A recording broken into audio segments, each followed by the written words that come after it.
Rape ಆಗಿರೋದಕ್ಕೆ ಬಾಳ್ ಕೊಟ್ಟಿದ್ದೀನಿ, ಓಕೆನಾ? ರೇಪ್ ಅಂತಲ್ಲ, ಅವಳ ಜೊತೆ ಸೇರಿದ್ದೀನಿ ಅಂತ ಬಾಳ್ ಕೊಟ್ಟಿದ್ದೀನಿ. ಇಬ್ರು ಚೆನ್ನಾಗಿದ್ದೀವಿ, ಚೆನ್ನಾಗಿ ಜರ್ನಿ ಮಾಡಿದ್ದೀವಿ. 3 ವರ್ಷ ಗಂಟೆ ಏನು ಕಕ್ಕ ತಿಂತ ಇದ್ರ ಅಂತಾರೆ ಇವತ್ತು ಪೊಲೀಸ್ನವ್ರು ಫೋನ್ ಮಾಡಿದರೆ. ಅವತ್ತು 3 ವರ್ಷ ಇಲ್ದೇ ಇರೋಳು ಇವತ್ತು ಸಿನಿಮಾದಾಗ ಇವಾಗ ಯಾಕ್ರಿ ಬರಬೇಕು?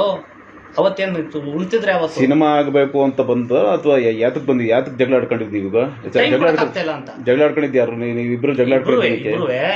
ಟೈಮ್ ಕೊಡಕ ಶರಣ್ಯ ಸರ್ ಏನಂದ್ರು, ನೀವಿಬ್ರು ಮಾಡಿರೋದು ನೀವಿಬ್ರೇ ಬಗೆಹರಿಸ್ಕೋಬೇಕು, ಓಕೆನಾ? ಕನ್ಸಿರೋರು ಬದುಕೇತೀರ, ಕನ್ಸಿಲ್ದಾರ ಸಾಯ್ತೀರ. ಇದು ಎರಡನೇ ಮಾತು ಅದೇ ಅಂದಿದ್ದವ್ರು. ನಿನಗೆ ಬೇಕಾ? ಕನ್ಸಿದ್ಯಾ? ಹೀರೋ ಆಗ್ಬೇಕು ಅನ್ಸಿದ್ಯಾ? ಬದುಕ್ತೀಯಾ? ನಿಂಗೇನು ಇಲ್ವಾ? ಸಾಯ್ತೀಯಾ? ನಾನು ನಿಮ್ಮ ಸಾಯರ್ನ ಉಳ್ಸೋಕ್ಕಾಗಲ್ಲಪ್ಪ. ನಿಮ್ಮ ಇಷ್ಟ ನೀವು ಕ್ಲಿಯರ್ ಮಾಡ್ತೀವಿ. ಹೀರೋ ಆಗ ಕನಸಿತ್ತು ಅಂತ ಇದ್ಮೇಲೆ ಸಿನಿಮಾ ಟೈಮಲ್ಲಿ ಯಾಕೆ ಜಗಳ ತಕ್ಕಬೇಕಾಗಿತ್ತು?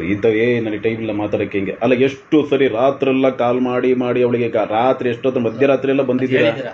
ಮತ್ತೆ ಇದು ಹೇಳಿರ್ತಾರೆ, ಅದೇನು ಮಿಂಚು, ನಾನು ತಾಳಿ ಕಟ್ಟಿದ್ದೀನಿ, ನಾನು ತಾಳಿ ಕಟ್ಟಿದ್ದೀನಿ, ಅವಳು ನನ್ನ ಹೆಂಡ್ತಿ, ಸರಿನಾ? ಇದೇ ಫಿಕ್ಸ್. ವಿಡಿಯೋ ಮಾಡ್ತೀನಿ ನೋಡಿ. ಮಿಂಚು ನನ್ನ ಹೆಂಡ್ತಿ, ನನ್ನ ಹೆಂಡ್ತಿಗೆ 1000 ಕಾಟ ಕೊಡ್ತೀನಿ, 1000 ಜಗಳ ಆಡ್ತೀನಿ, ಅವಳ ಜೊತೆ ಸೇರ್ತೀನೋ ಬಿಡ್ತೀನೋ, ಮನೆಗೆ ಹೋಗ್ತೀನೋ, ಅದು ನನ್ನ ಇಷ್ಟ.